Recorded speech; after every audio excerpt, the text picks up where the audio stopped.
Assalamualaikum warahmatullahi wabarakatuh. Perkenalkan, nama saya Siti Aminah. Saya mahasiswa jurusan Pendidikan Bahasa, khususnya di Pendidikan Bahasa Arab Universitas Muhammadiyah Yogyakarta. Nah, di sini aku mau ngejelasin tentang manajemen manajemen pendidikan, khususnya di ruang lingkup pendidikan.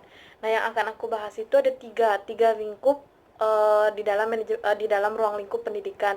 Yang pertama itu ada manajemen pelaksanaan kurikulum, yang kedua itu ada manajemen sarana dan prasarana, dan yang ketiga itu di manajemen peserta didik. Nah, langsung aja yang pertama, apa sih manajemen pelaksanaan kurikulum?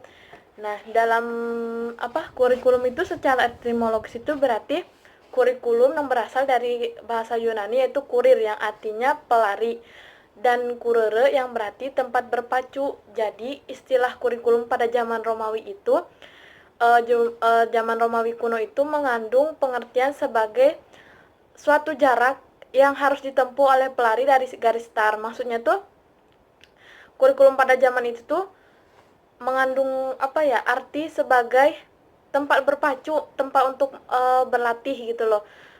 Untuk berlatih dari start menuju finish. Nah, baru pada tahun 1855 istilah kurikulum dipakai di dalam bidang pendidikan.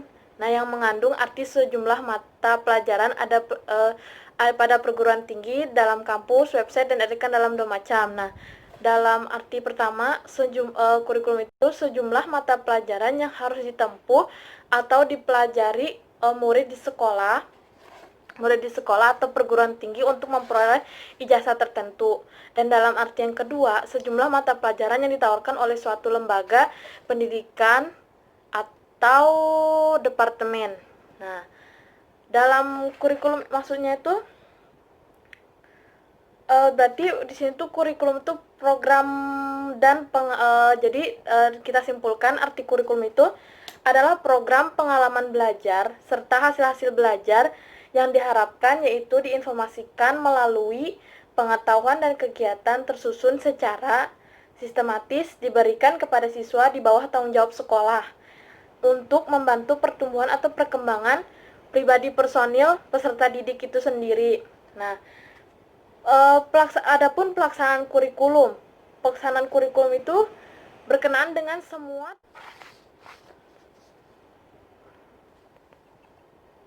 Nah, pelaksanaan kurikulum itu dibagi dua, ada tingkat sekolah dan tingkat kelas. Kalau tingkat sekolah itu, yaitu yang langsung ditangani oleh kepala sekolah. Jadi, kepala sekolah inilah yang bertanggung jawab bertanggung jawab agar kurikulum di dalam sekolahnya itu berjalan, terlaksana. Kepala sekolah pun berkewajiban melakukan kegiatan yaitu menyusun kalender akademik yang akan berlangsung selama 1 tahun di sekolah, jadwal pelajaran dalam 1 minggu, pengaturan tugas dan kewajiban guru dan lain-lain. Nah, berkaitan tentang usaha, jadi kepala sekolah pun sangat berperan penting ya dalam pelaksanaan kurikulum ini. Dan yang kedua itu pelaksanaan kurikulum tingkat kelas, yang di dalam tingkat kelas pun dibagi lagi menjadi 3, yaitu di sini ada kegiatan dalam bidang proses mengajar, pembinaan kegiatan ekstrakurikuler, dan kegiatan bimbingan belajar yang bertujuan mengembangkan potensi yang berada dalam peserta didik itu sendiri. Nah, terus ada lagi manajemen pemantauan dan penilaian kurikulum. Apa sih manajemen pemantauan? Jadi manajemen pemantauan dan penilaian kurikulum adalah pengumpulan informasi, data yang tepat, akurat, lengkap, pastinya lengkap tentang pelaksanaan kurikulum dalam jangka panjang dalam jangka waktu tertentu. Jadi kurikulum ini kenapa sih harus data yang diterima harus akurat? Karena dalam pelaksanaan kurikulum itu dipantau untuk meningkatkan efektivitasnya. Pemantauan ini dilakukan agar kurikulum tidak keluar dari jalur. Yaitulah maksudnya di sini pemantauan informasi itu yang tepat, akurat, dan lengkap, karena kurikulum ini adalah sebagai efektivitasnya dalam meningkatkan manajemen di dalam pendidikan. Nah, terus adapun aspek dalam manajemen pemantauan dan penilaian kurikulum, Yang pertama itu peserta didik, tenaga pengajar, media pengajaran, dan jumlah kelulusan kategori. Maksudnya peserta didik. Di sini tuh yaitu dengan mengidentifikasi pada cara belajar, prestasi belajar, motivasi belajar, keaktifan, keaktifan, hambatan, dan kesulitan yang dihadapi oleh peserta didik. Jadi dalam aspek ini tuh peserta didik pun menjadi nilai dan pemantauan dalam kurikulum, karena ibaratkan tuh mereka ini lah yang yang diimplementasikan dengan kurikulumnya. Nah, yang kedua itu tenaga pengajar, yaitu memantau dan pada pelaksanaan tanggung jawab, kemampuan kepribadian, kemampuan kemasyarakatan, kemampuan profesional, dan loyalitas terhadap atasannya. Nah, di sini tuh tenaga pengajar pun bertanggung jawab. Mereka tuh wajib memantau peserta didiknya dalam pengimplementasian kurikulum, contohnya di kelas, kayak guru menyampaikan pembelajaran misalnya dengan menggunakan kurikulum 2013, atau kalau mungkin sebelumnya KTSP yang lebih sekarang diganti dengan 2013. Nah, yang ketiga, media pembelajaran. Media pembelajaran itu memantau pada pelaksanaan tanggung jawab. Media pembelajaran itu yaitu sebagai instrumen yang dihadapi peserta didik, pelaksanaan penilaian dan pelaporan hasil penilaian. Jadi media pembelajaran tuh di sini tuh sebagai penilaian kurikulum, karena mungkin di zaman yang makin canggih ini siswa itu udah jarang gitu tertarik dengan namanya yang dikasih buku kayak zaman dulu kan. KTSP mungkin lebih kayak nih buku bahkan buku panduan LKS atau buku paket ya istilahnya. Dulu kan siswa itu, kalau siswa dulu mungkin masih menerima, tapi kalau di zaman now kayak sekarang, anak-anak zaman now tuh kayak lebih tertarik dengan media gambar, visual kayak gitu. Jadi di sini pun media itu berperan penting dan sangat berpengaruh dalam proses pembelajaran di kelas itu sendiri. Jumlah lulusan kategori, jenjang, jenis kelamin, kelompok usia, dan kualitas kemampuan kelulusan. Jadi di sini itu jumlah kelulusan di sekolah itu pasti sangat dipantau ya, karena jumlah ibaratkan tuh kelulusan itu output hasil dari kurikulum yang telah dirancang di sekolah, dan outputnya itu ya ini kelulusan. Jadi dari jumlahnya, kategorinya, hasil nilainya itulah yang menjadi hasil pemantauan di dalam manajemen pemantauan dan penilaian kurikulum. Nah, sekarang masuklah ke dalam perbaikan kurikulum. Perbaikan kurikulum itu meningkatkan mutu pendidikan yang dapat disoroti dari dua aspek, yaitu proses dan produk.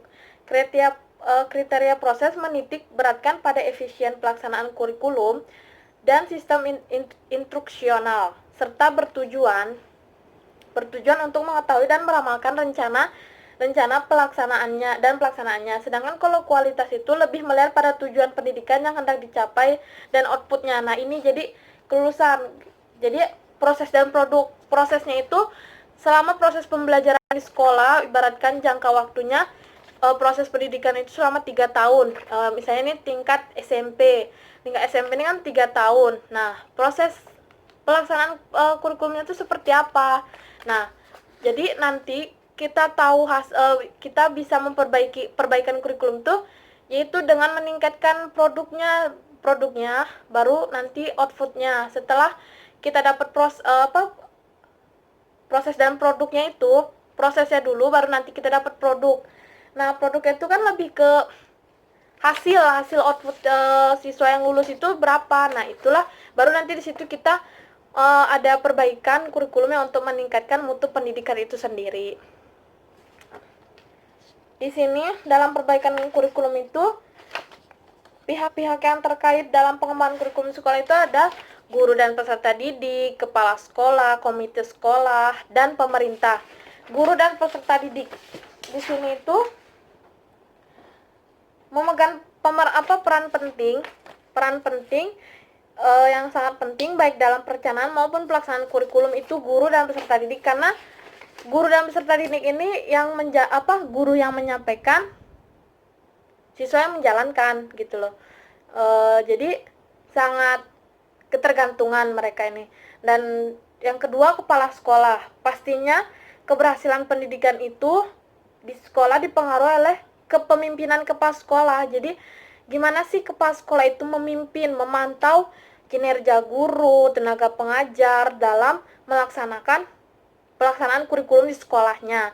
Jadi kepala sekolah inilah pemimpin di mana berperan aktif yang memikirkan segala kemampuannya untuk untuk menjalankan kurikulum yang sesuai dengan apa yang dia inginkan, sesuai dengan kemajuan pendidikan dan memajukan sekolah terutama untuk peserta didiknya.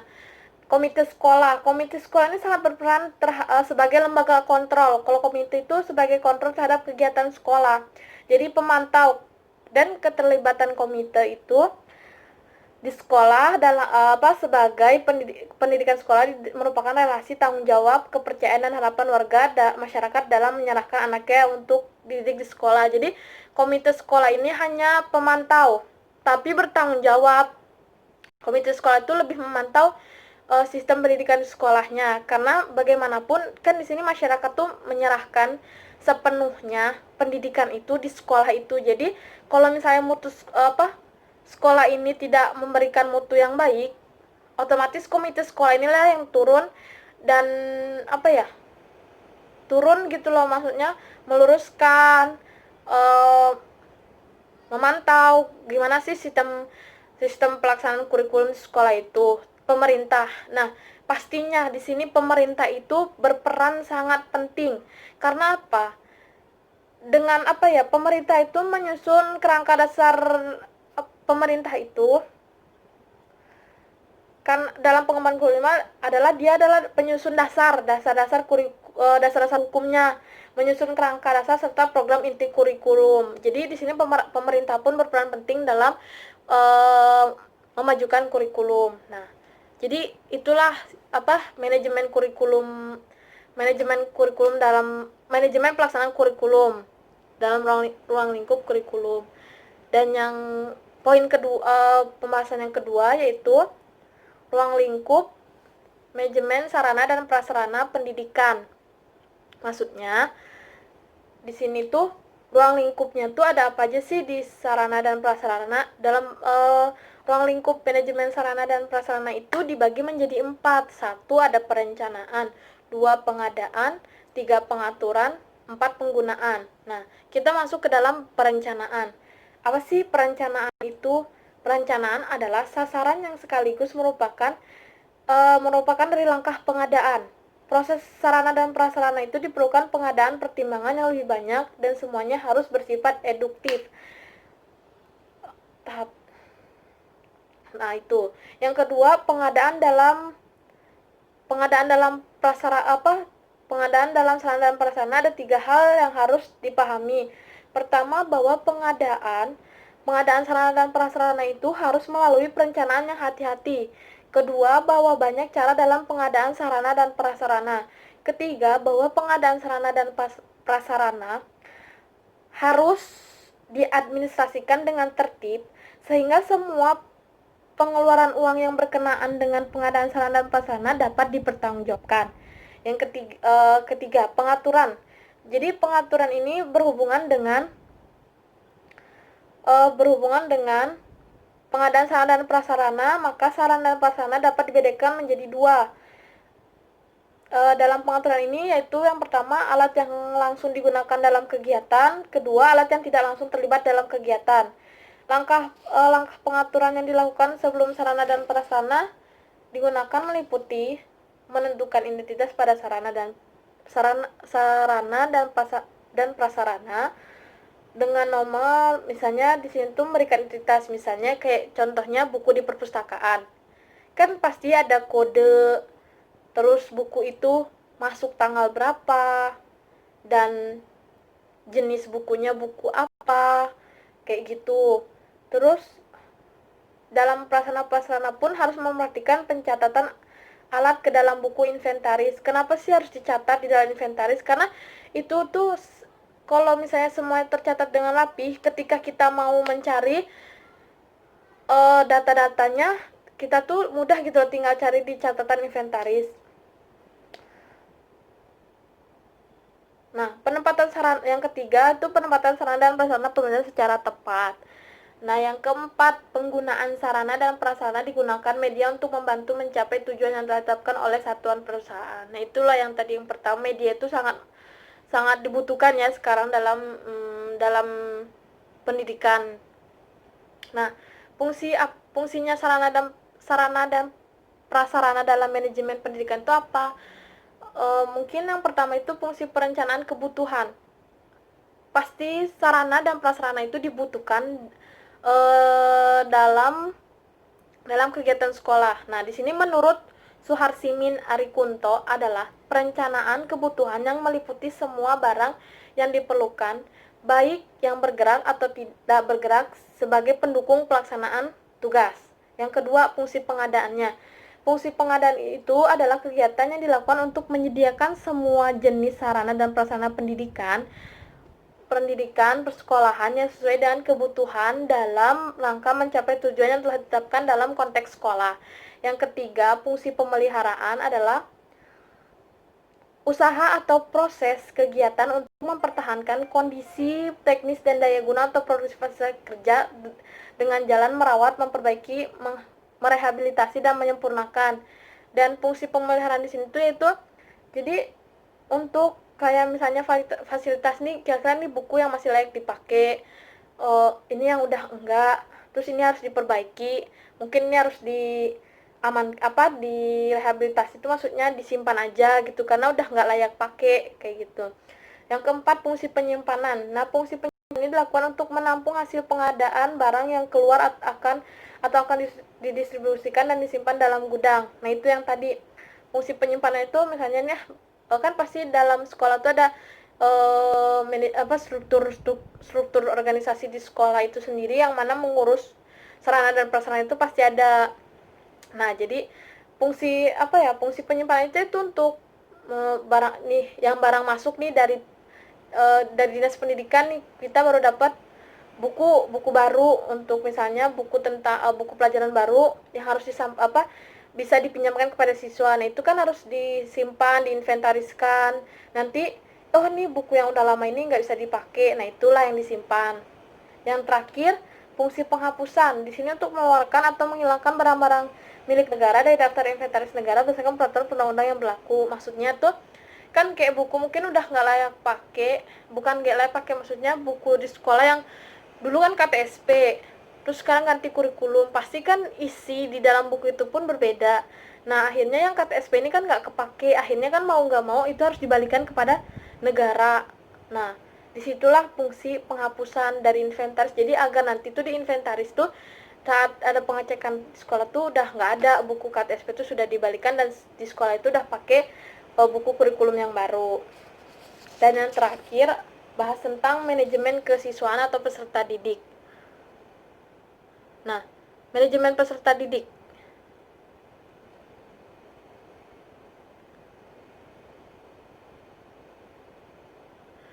merupakan bagian yang tidak terpisahkan dengan manajemen sekolah. Tanggung jawab formal pada kepala sekolah, tanggung jawab pada material dan wakasek kesiswaan melibatkan stakeholders maksudnya di sini guru dan komite. Peserta didik harus direncanakan karena kenapa sih peserta didik ini harus direncanakan?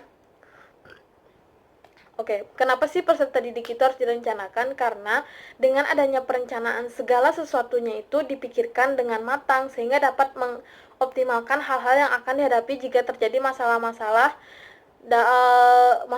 mungkin yang memungkinkan akan terjadi ke depannya. Itulah tujuan dari perencanaan peserta didik. Nah, perencanaan peserta didik itu apa sih? Adalah suatu aktivitas memikirkan tentang hal-hal yang harus hal-hal yang harus dilakukan berkenaan dengan peserta didik di sekolah sejak peserta didik memasuki sekolah sampai dia akan lulus. Nah, hasil perencanaannya ialah sebuah rencana yang tertulis, yaitu dalam perencanaannya itu ada forecasting, objectives, policy, programming, procedure, schedule, and budgeting. Itu ada tujuh dalam perencanaannya. Nah, forecasting itu sendiri adalah menyusun suatu perkiraan kasar dan mengantisipasi. Forecasting adalah menyusun suatu perkiraan kasar dengan mengantisipasi situasi pada masa depan. Nah, jadi forecasting ini tuh memperkirakan kasar.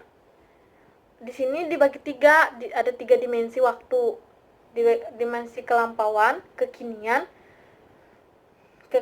keakanan, maksudnya masa yang akan datang. Nah, apa sih dimensi kelampauan itu? Berkenaan dengan pengalaman masa lampau penanganan peserta didik. Jadi gimana sih kelampauan, maksudnya tuh yang dulu dalam menangani peserta didik. Pasti kasus dalam penanganan peserta didik itu banyak ya, karena setiap peserta didik itu nggak sama. Peserta didik itu punya masalah pasti setiap peserta didik itu mempunyai masalah yang berbeda-beda, baik dalam bidang akademis maupun non akademis, baik itu dalam masalah di rumahnya, terus dibawa di sekolah, perilaku segala macam. Itu dalam sekolah itu yang emang bakal kita hadapi di dunia pendidikan. Dimensi kekinian maksudnya tuh dengan sekarang, kondisi dengan situasional dan kondisional peserta didik pada masa sekarang, sampai keterangan informasi dan data harus dikumpulkan menjadikan dasar penentu kegiatan. Jadi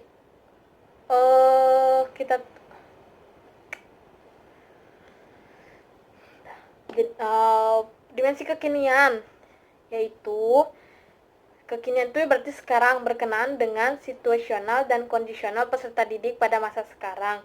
Jadi di masa sekarang itu peserta didik tuh kayak gimana sih? Kan peserta pasti beda ya, peserta didik zaman old sama zaman now. Pasti jauh beda banget. Ibaratkan anak anak old sama anak zaman sekarang tuh jauh banget. Mungkin lebih update anak sekarang ya daripada anak-anak dulu. Nah, itulah situasional dan kondisional yang bakal kita hadapi di dunia peserta didik. Dan yang ketiga, dimensi yang akan datang. Maksudnya tuh, kenapa kita harus memikirkan dimensi yang akan datang itu? Nah, fungsinya forecasting itu di sini gitu loh. Ketika kita memikirkan masa yang akan datang untuk peserta didik itu, jadi antisipasi untuk peserta didik. Kalau misalnya kita nggak mempersiapkan dari sekarang, tidak mempersiapkan peserta didik itu dari sekarang, nanti masa depan peserta didik itu akan seperti apa? Nah, contohnya seperti itulah. Jadi hal-hal yang bakal dijangkau oleh peserta didik itu sendiri. Nah, yang kedua itu establishing objective, yaitu penetapan tujuan, yakni sesuatu yang akan dituju dan tercapai. Tujuan dapat dirinci jadi tujuan yang bakal jangka panjang maupun tujuan jangka panjang, menengah, dan pendek. Waktu relatif sesuai kepentingan sekolah. Ada juga penggolongan tujuan. Nah, kita masuk poin kedua. Poin kedua itu establishing objective, yaitu penetapan tujuan, yakni sesuatu yang akan dituju dan tercapai. Tujuan dapat dirinci jadi tujuan jangka panjang, menengah, dan pendek. Nah, kalau maksudnya jangka pendek itu waktunya relatif sesuai dengan kepentingan sekolah itu sendiri. Ada juga penggolongan tujuan umum dan khusus. Penjabaran tujuannya berdasarkan faktor situasional dan kondisi peserta didik di sekolah. Jadi tuh kalau tujuan sekolah itu. Nah, yang ketiga, volis. Untuk mencapai tujuan perlu dirinci sebuah program kegiatan dengan menetapkan sebuah kebijakan, yakni menjadi pedoman yang bersifat meningkat kegiatan. Demikian harus diidentifikasikan secermat mungkin guna mencapai tujuan. Jadi setiap program di sekolah itu benar-benar harus dirinci. Jadi program di sekolah itu harus dirinci karena untuk dirinci sebuah program sekolah dengan menetapkan sebuah kebijakan yang menjadi pedoman yang bersifat mengikat kegiatan. Demikian harus diidentifikasikan secermat mungkin.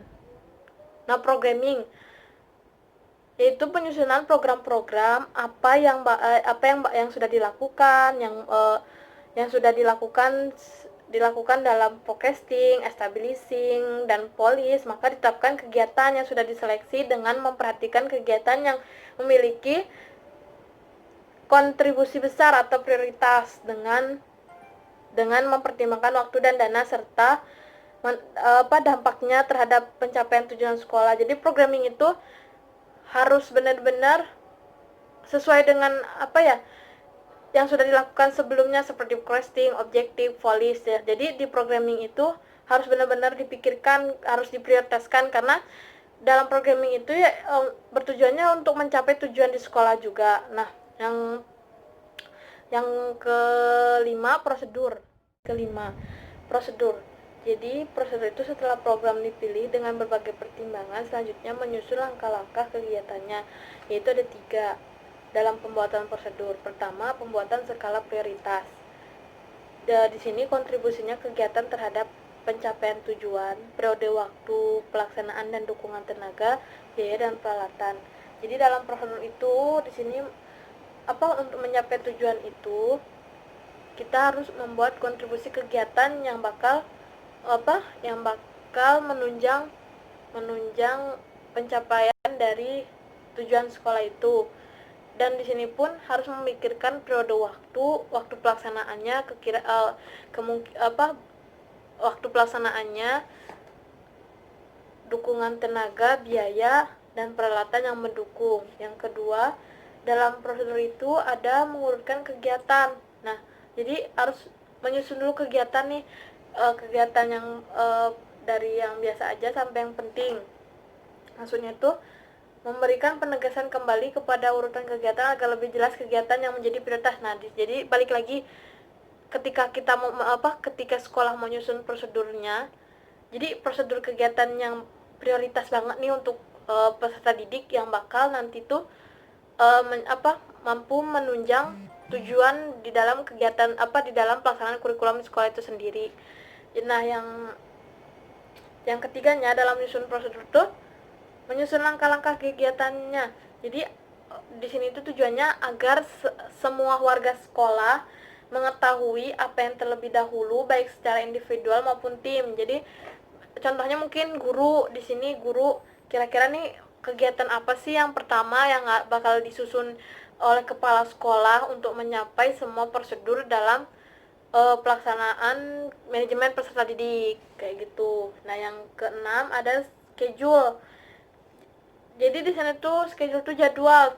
Balik lagi jadwalnya itu yang ditetapkan, yang diprioritaskan dulu, dan langkahnya harus dijelaskan siapa pelaksananya, penanggung jawabnya, penentu waktu dan jenis kegiatan dan tempat pelaksanaan.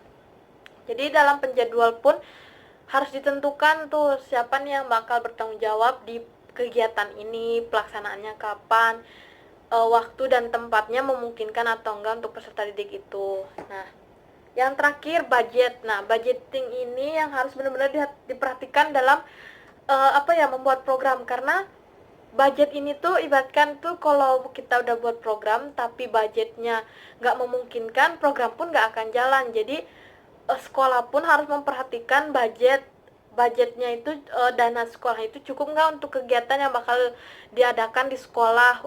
Ya emang kegiatan itu tujuannya untuk siswa lagi, tapi tetap budgeting itu harus diperkirakan, dan sekolah pun harus memperhatikan